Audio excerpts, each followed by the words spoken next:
Halo teman-teman kos-kosan, gimana kabar kalian? Baik-baik saja kan? Akhirnya kita masuk ke pembahasan terakhir Arc Chainsaw Man, yaitu Katana Man The Finale. Di pembahasan sebelumnya, Katana Man yang sebelumnya membantai pemburu iblis publik dibantai balik oleh Makima dan Kobeni. Banyak Yakuza pengikut mereka mati di tempat karena teknik geprek dari Makima. Dari sinilah Katana Man dan Akane Sawatari kabur dari Kobeni yang menyerang mereka di tempat. Sementara itu Aki membuff dirinya dengan berkontrak dengan iblis masa depan. Denji dan Power dilatih langsung oleh pemburu iblis terkuat yaitu Kishibe. Di latihan awal, Denji dan Power dibunuh berkali-kali oleh Kishibe dari pagi hingga malam. Malam itu Denji dan Power bertekad untuk balik memburu Kishibe esok hari saat dia akan menemuinya.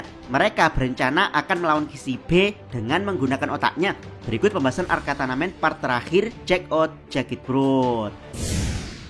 Pertama, alur cerita Katana Man The Finale. Pagi itu Kishibe datang ke tempat tinggal Denji dan Power aka rumah Aki Hayakawa. Dia berencana menjemput mereka untuk latihan, tapi ya sesuai rencana tadi malam, kali ini Denji dan Power berniat menggunakan otaknya untuk memburu Kishibe. Pertama, dari dalam kamar Power mempersiapkan tombak darah yang dilemparkan dengan cepat ke pintu. Tapi ya refleks Kishibe luar biasa cepat sehingga dia bisa menghindar ke bawah. Padahal Power mengincar kepalanya secara langsung. Belum selesai, Power menyerang dengan darah yang disiapkan di lantai atas untuk menyerang secara brutal Kishibe dari berbagai arah. Tapi semua serangan tersebut berhasil dihindari. Bahkan Kishibe berhasil memotong semua serangan Power dengan tangan kosong. Berikutnya Denji yang sembunyi di lantai 2 berniat menebas Kishibe dengan kapak. Tapi gerakan Kishibe lebih cepat untuk menendang kepala Denji. Yap, secepat itu Denji dan Power berhasil dikalahkan oleh Kishibe. Dari sini Kishibe mengevaluasi kalau serangan Power terlalu beresiko karena dia akan terkena anemia saat menggunakan darah yang terlalu banyak. Sementara Denji, dia tidak bisa membaca gerakan Kishibe, jadi serangan diam-diam akan percuma. Kishibe pun berpamitan untuk pergi minum-minum. Denji pun lega karena tidak jadi dibunuh Kishibe. Tapi saat Kishibe agak menjauh, dia melemparkan pisau tepat ke kepala Denji. Kishibe mengatakan kalau mangsa tidak boleh percaya kata pemburu.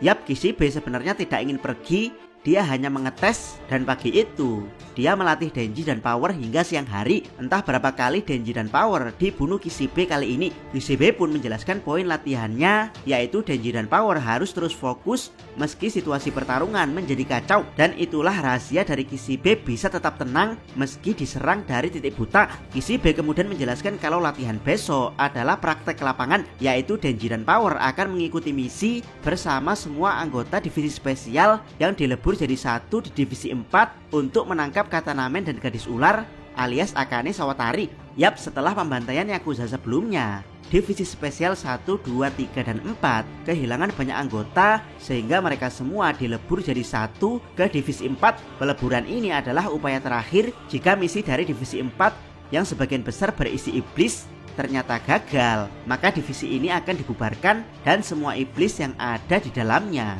akan dimusnahkan termasuk Denji dan Power. Denji pun tidak banyak komen, dia hanya berterima kasih pada Kishibe karena berkat latihan super keras. Meski singkat tapi Denji merasa kalau dirinya jadi lebih kuat sekarang. Setelah melatih Denji dan Power, Kishibe bertemu Makima untuk membahas penyerangan sebelumnya terhadap divisi kelas spesial. Kishibe menduga kalau Makima membiarkan penyerangan ini mengingat pemburu iblis publik tidak bodoh. Tapi Makima mengelak kalau dirinya juga ikut diserang. Makima hanya ingin melindungi manusia dari para iblis jahat melalui divisi 4 yang baru. Jika divisi yang juga berisi iblis ini sukses, maka akan banyak publikasi kalau tidak semua iblis itu jahat dan keberadaan iblis baik ini akan lebih diterima masyarakat. Mendengar ocehan Makima, Kishibe hanya menanggapi simpel, yaitu pembohong. Yap, Kishibe masih mencurigai Makima. Keesokan harinya Makima pergi menemui Yakuza lain untuk membuktikan kesetiaannya. Dia mengulik informasi tentang keberadaan Yakuza yang sebelumnya menyerang pemburu iblis. Tapi ya, para Yakuza berdalih kalau mereka tidak bisa membocorkan informasi tersebut karena bisa memicu perang antar geng Yakuza. Para Yakuza menambahkan kalau kestabilan dan keamanan masyarakat Jepang lebih penting. Tapi Makima dengan santai mengintimidasi para Yakuza dengan membawa sebuah kantong yang berisi mata anggota keluarga mereka. Makima tidak ingin tunduk pada Yakuza yang mengatasnamakan pelindung masyarakat. Kriminal tetaplah kriminal. Sementara itu misi divisi 4 akan dimulai. Aki yang ditemani Tendo dan Kurose dijelaskan kalau mereka mau membantu pemburu iblis Tokyo karena mereka juga dendam pada iblis pistol. Ketika sampai, Aki langsung bergabung dengan Denji Power dan Kobeni dengan dikomando oleh Kapten Kishibe. Mereka mulai memasuki gedung tempat Katanamen bersembunyi. Sementara itu POV dari Katanamen, mereka sudah mempersiapkan diri dari pengepungan di mana di bawah gedung banyak zombie peninggalan kakek Yakuza untuk perlindungan.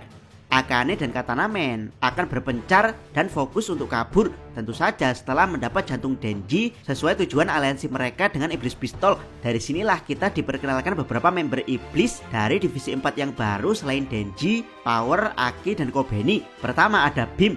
Dia adalah seorang Fiend dari Iblis Hiu. Kemampuannya bisa berenang di objek apapun termasuk tembok dan lantai. Kedua ada Finn dari Iblis Kekerasan alias Violent Devil. Biasanya para iblis agak melemah saat menjadi Finn, tapi Violent Devil tidak, saking kuatnya dia sampai harus dipakaikan masker beracun untuk menahan kekuatannya. Berikutnya ada Iblis Murni yang berbentuk humanoid. Dia adalah iblis laba-laba yang bernama Pinci. Terakhir ada Iblis Murni yang berbentuk humanoid kedua, yaitu Iblis Malaikat alias Angel Devil. Meski penampilannya tidak berbahaya, tapi dia tidak boleh disentuh sembarangan karena kemampuannya adalah menyerap umur orang yang menyentuhnya. Dengan pasukan sekuat itu, divisi 4 berhasil menerobos masuk ke dalam gedung. Tapi ya, bukan hanya di basement. Di gedung juga ada para zombie, di mana Power mengambil alih tugas ini, sementara Denji terus naik lift ke atas. Di sisi lain, Aki yang memakai lift berbeda dihadang oleh para Yakuza, namun belum sempat melawan para Yakuza. Tiba-tiba mereka mati, di mana diketahui Makima telah berhasil mengulik informasi nama-nama member Yakuza dari Yakuza lain yang dia ancam sebelumnya. Aki pun terus melakukan pengejaran hingga dia bertemu Akane Sawatari.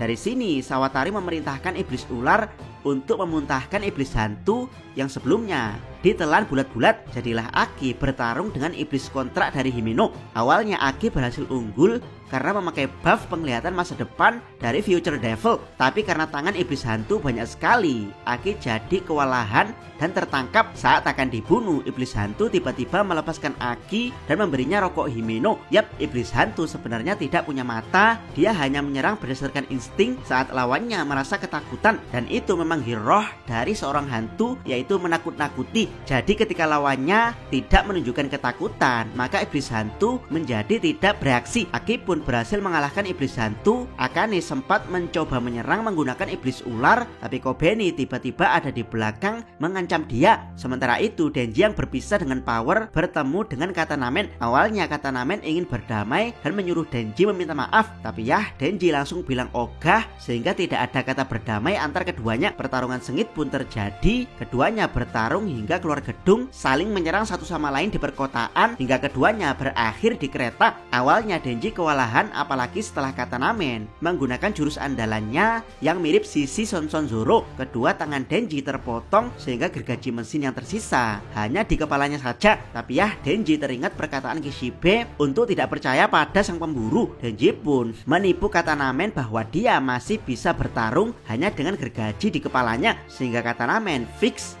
mengincar kepala Denji. Tapi ya, Denji masih punya trik yang tersisa tanpa disadari Katanamen, yaitu mengeluarkan gergaji lewat kakinya. Walhasil Katanamen pun dikalahkan. Beberapa waktu kemudian Katanamen terbangun di wujud manusianya. Denji yang ditemui Aki mengusulkan agar dia menendang selakangan Katanamen sampai para polisi datang untuk menangkapnya. Awalnya Aki menolak, tapi saat Aki teringat apa yang dilakukan Katanamen pada Himeno, Aki menyetujui hal gila ini dan mulai menendang selakangan Katanamen. Misi lapangan pun berakhir dengan sukses. Aki, Denji, dan Power kembali ke kehidupannya masing-masing. Suatu hari Denji kembali bermimpi tentang pintu hitam yang tidak boleh dibuka.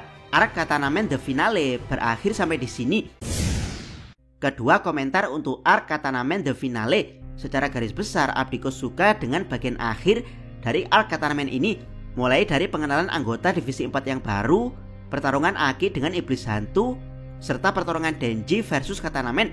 Tapi ya, Abdiko hanya sekedar suka, tapi tidak sebagus seperti arc permulaan saat Katanamen dan Yakuza membantai para pemburu iblis, atau saat episode pembalasan dendam dari Makima dan Kobeni.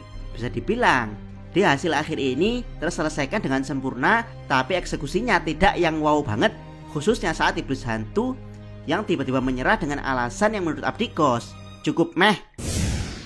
Ketiga, skor untuk Arc Katanamen The Finale karena hanya bagus alias tidak bagus banget. Layaknya episode Katanamen The Beginning dan The Revenge. Abdikos beri skor 7,5/10 untuk bagian akhir arc Katana Man ini. After credit dari season 1 adalah diperlihatkan sosok gadis yang ingin menemui Denji. Dia ingin bertanya pada Denji antara tikus desa dan tikus kota, mana yang akan jadi pilihan Denji. Yap, siapakah sosok gadis ini? Nantikan di pembahasan berikutnya. Jangan lupa subscribe channel Takos dan jangan lupa share video ini sampai ke salam.